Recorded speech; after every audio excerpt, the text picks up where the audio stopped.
अच्छा, एक मैंने वर्ड सुना है, प्रीनप एग्रीमेंट्स, तो ये क्या होता है? आप बताएँगे हमारे व्यूअर्स को?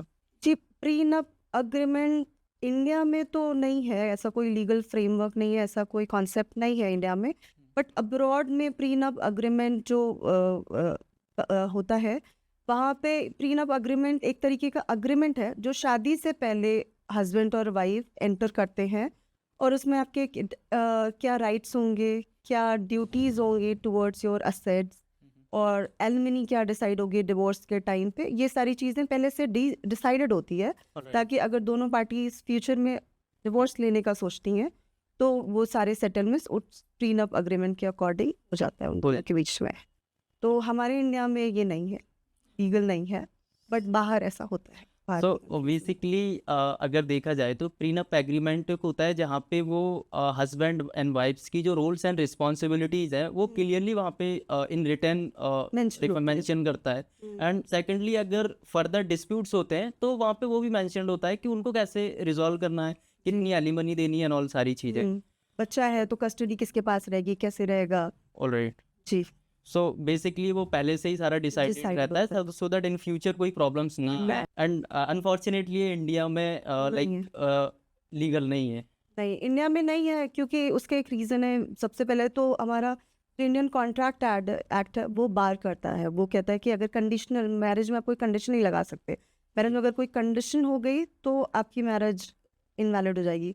और दूसरा रीज़न ये भी है कि हम शादी को इंडिया में एज अ सेक्रामेंट देखते हैं, ना कि एक कॉन्ट्रैक्ट की तरह। हम्म। हम मानते हैं कि शादी जो है दो सोल्स का यूनियन है, ना कि एक कॉन्ट्रैक्ट है। तो इस इन रीजंस की वजह से हमारे यहाँ प्रीनप अग्रीमेंट नहीं है वैलिड। पर अभी हाल फिलहाल में मैंने कुछ कोर्ट्स के जजमेंट्स देखे हैं जिन्होंने ये इंडिकेट किया है कि ये एक अच्छी चीज़ है, और हमको शिफ्ट होना चाहिए इस तरफ। बेसिकली मुझे भी ऐसा ही लगता है बिकॉज लाइक अगर हम देखें, है ना, जब हम एक कोई जॉब भी करते हैं ना, मतलब 3 4 5 महीने, तो वहाँ पे भी ना एक एम्प्लॉय एम्प्लॉयर एग्रीमेंट होता है जहाँ पे पहले से ही डिसाइड किया जाता है कि आपकी रोल्स एंड रिस्पॉन्सिबिलिटीज क्या रहेंगी, है ना। एंड अगर आप उन रोल्स एंड रिस्पॉन्सिबिलिटी को नहीं लेते हो सीरियसली तो उस केस में क्या होगा, एंड ऑल सारी चीज़ें पहले से ही प्री डिसाइडेड रहती है, सो दैट अगर उन्हें कोई एम्प्लॉय को निकालना है तो कोई इशू ना हो, बिकॉज जी। पहले से ही क्लियर है सारी चीज़ें, है ना। एंड दूसरा, जब अब हमने हायर कर लिया तो चीज़ें लाइक स्मूथली चलें।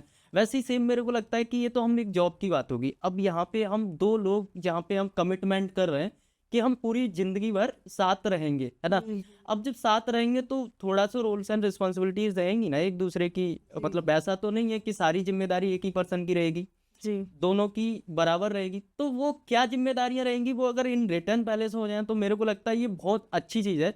एंड पर्सनली मुझे ऐसा लगता है कि now India is moving and growing, तो ये भी एक अडॉप्ट करना चाहिए, हमें एक्सेप्ट करना चाहिए कि ये चेंज हमें लाना चाहिए लाना कि चाहिए। लॉ के अंदर, कि हम प्रीनप एग्रीमेंट को एक्सेप्ट करें, जी, बिकॉज इट्स द मैंडेटरी। अगर हम फर्दर थोड़ा सा और मूव करें आगे तो एक देखा जाए ना लॉन्ग विजन में कि जो मैट्रिमोनियल डिस्प्यूट्स जो लिटिगेशन में अटके रहते हैं साल 5 साल 10 साल, है ना, 5 साल तो नॉर्मली है ही, है ना।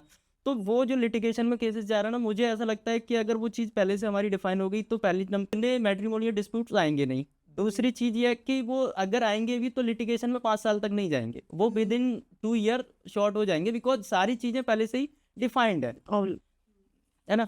सो पर्सनली मुझे तो ऐसा ही लगता है कि ये जी, एक्सेप्ट करना चाहिए, मुझे भी ऐसा लगता है कि हमारे पार्लियामेंट को इस पे कोई लेजिस्लेशन बनाना चाहिए, बनाना कोई चाहिए। लॉ होना चाहिए ऐसा, जिसमें आपकी राइट्स एंड लाइबिलिटीज, आपकी ड्यूटीज ड्यूटीज। सारी प्री डिसाइडेड हो, ताकि रेजोल्यूशन ऑफ मैरिज के टाइम पे दोनों ही पार्टीज को वो जो अननेसेसरी का हैसल है, कोर्ट भागना, अपने आप को प्रूफ करना, अपने आप को एलिगेशन से बचाना, ये अननेसेसरी के जो केसेस फाइलिंग होते हैं उन सबसे बच सके, हाँ और कोर्ट एग्जैक्ट। का भी वैल्यूबल टाइम सेव होगा उससे।